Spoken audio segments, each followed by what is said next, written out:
har det sådan, jeg er lidt ligeglad, fordi det er ikke mig, der bliver talt til, så alligevel så rammer det mig lidt stadig, fordi folk de taler sådan til hinanden. Yes.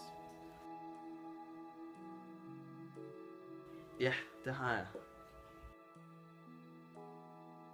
Når jeg har sagt til nogle venner, at de er fucking irriterende eller sådan noget, så bliver vi sure på hinanden, og så skændes vi, og så bliver det bare værre og værre.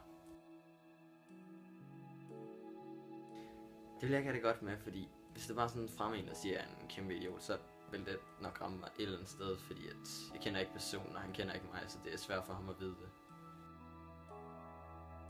Ja, det har jeg.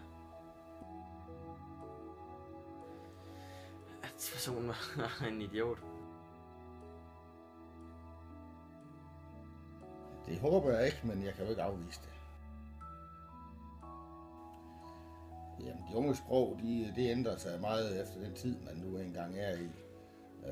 Så det er formodentlig ikke værre i dag, end det var for 20 og 50 år siden.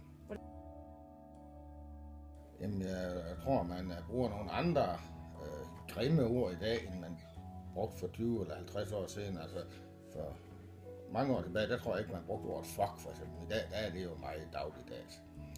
Og det kan man jo lægge mange ting i.